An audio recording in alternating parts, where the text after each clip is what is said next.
നമ്മളിവിടെ സ്കൂട്ടിയുടെ ഉപയോഗശൂന്യമായ വസ്തുക്കളാണ് ഉപയോഗിച്ചിരിക്കുന്നത്. നമുക്ക് തുരുമ്പ് കളയാൻ വേണ്ടി പെട്രോളും സാൻഡ് പേപ്പർ ഉപയോഗിച്ച് നന്നായിട്ട് റബ്ബ് ചെയ്ത് കൊടുക്കാം. ഇതിനായി നമ്മൾ ആക്റ്റീവയുടെ സെൽഫ് ഗിയർ ആണ് യൂസ് ചെയ്യുന്നത്. എല്ലാ ഭാഗവും നന്നായി റബ്ബ് ചെയ്തതിന് ശേഷം നമുക്ക് തുണി എടുത്തത് ക്ലീൻ ആക്കാം. അതിനുശേഷം പെട്രോൾ ഉപയോഗിച്ച് രണ്ടാമത്തെ ഫാനും കൂടി നമുക്ക് ക്ലീൻ ആക്കി എടുക്കാം. ഇതിനായി നമ്മൾ യമഹയുടെ ഫാനാണ് യൂസ് ചെയ്യുന്നത്.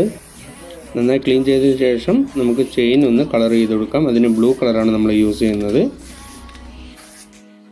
ഇനി നമുക്ക് ക്ലീൻ ചെയ്ത ഫാനിന് കളറുകൾ അപ്ലൈ ചെയ്യാം. അതിനുവേണ്ടി ഒന്നാമത്തെ ഫാനിന് റെഡ് കളറാണ് യൂസ് ചെയ്യുന്നത്. ഇനി നമുക്ക് രണ്ടാമത്തെ ഫാന് കളർ ചെയ്യാം. അതിനുവേണ്ടി യെല്ലോ ആണ് നമ്മൾ യൂസ് ചെയ്തിരിക്കുന്നത്.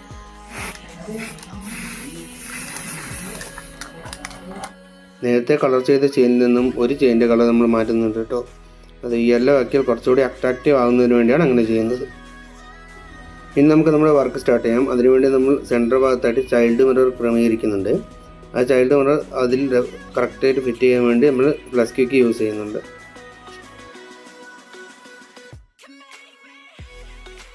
ഇനി നമുക്ക് ചെയിന് സെറ്റാക്കി കൊടുക്കാം. ചെയിനിൻ്റെ സെൻറ്റർ ഭാഗത്തായി വെച്ചതിന് ശേഷം നന്നായി ടൈറ്റ് ചെയ്ത് പിടിക്കുക.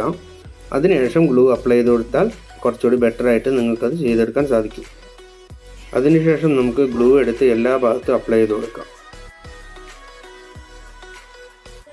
നമ്മുടെ വർക്കിൻ്റെ സേഫ്റ്റി കൂട്ടാൻ വേണ്ടി നമ്മൾ കുറച്ച് ഗ്ലൂ കൂടി ആ ചെയിനിൽ അപ്ലൈ ചെയ്ത് കൊടുക്കുന്നുണ്ട്. രണ്ട് വശത്തും ചെയ്യുന്നത് നല്ലതായിരിക്കും കേട്ടോ.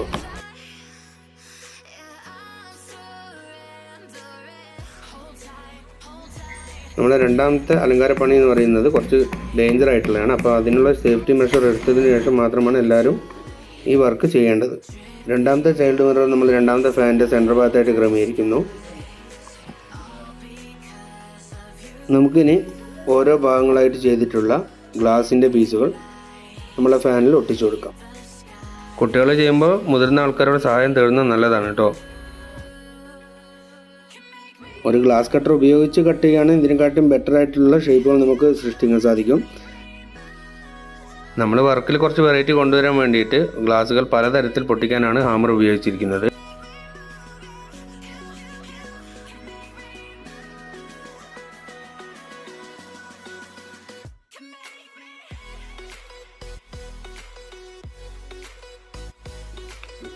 എല്ലാ ഗ്ലാസ് പീസുകളും ക്രമീകരിച്ചതിന് ശേഷം നമുക്ക് ഗ്ലൂ ഉപയോഗിച്ച് ഓരോന്നും ഒട്ടിച്ചെടുക്കാം.